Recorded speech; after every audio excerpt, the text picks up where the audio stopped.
Cerita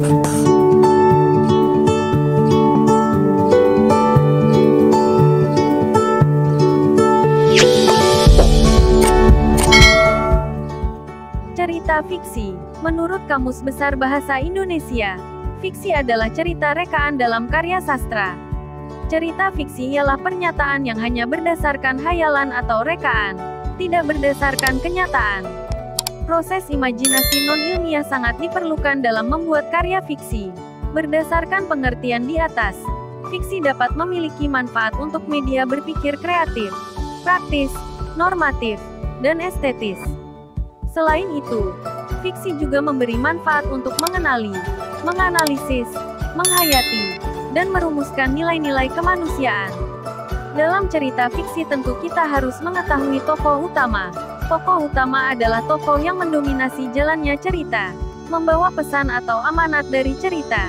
Tokoh utama seringkali bersifat protagonis, bersifat baik, namun tak jarang tokoh utama berperan sebagai antagonis, bersifat jahat, yang berubah menjadi protagonis.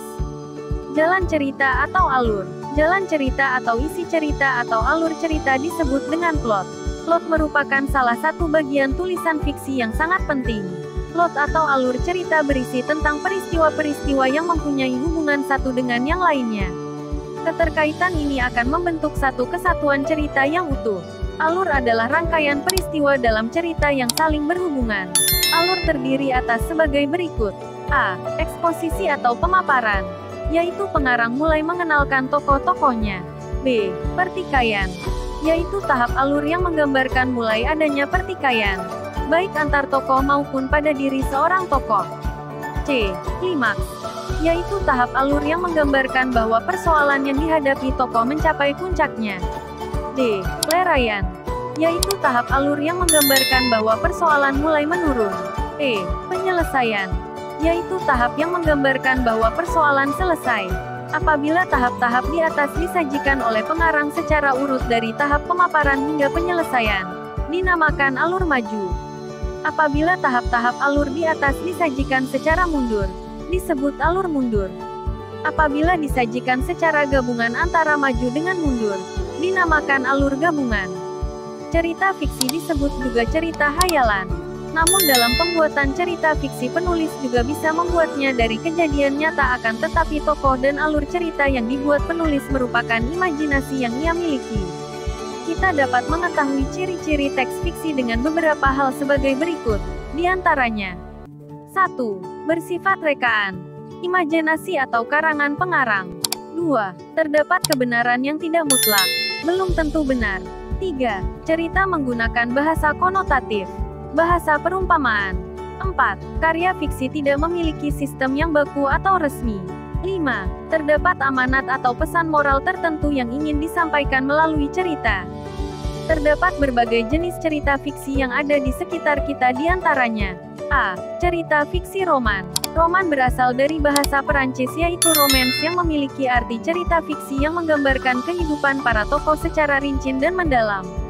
Dalam roman, kehidupan yang digambarkan tidak hanya sepenggal peristiwa kehidupan saja, akan tetapi diceritakan secara menyeluruh dari lahir. B. Cerita fiksi cerpen. Cerita pendek. Cerita pendek adalah cerita fiktif padat dan langsung pada tujuan. Cerpen disebut juga cerita baca sekali duduk. Plot diarahkan pada satu peristiwa tunggal. Dimensi ruang dan waktu yang terbatas. Cerita lebih padat dan mendalam. C. Cerita fiksi novel. Novel adalah cerita fiksi yang berbentuk prosa dan naratif. Biasanya novel berisi tentang tokoh-tokoh dan kelakuan mereka dalam kehidupan sehari-hari. Novel berasal dari bahasa Italia yaitu novella, yang memiliki arti sebuah kisah atau berita yang memiliki cerita lebih kompleks dari cerpen. D. Cerita fiksi dongeng. Dongeng merupakan salah satu cerita fiksi. Dongeng adalah sebuah cerita dalam bentuk sastra lama yang menceritakan sebuah kejadian yang berupa fiksi, tidak nyata. Langkah-langkah membuat cerita fiksi. 1. Menentukan tema dan judul. Kamu bisa menentukannya sesuai dengan pengalaman pribadi kamu. 2. Menentukan tokoh. Kamu bisa menentukan nama-nama tokoh yang ada dalam cerita.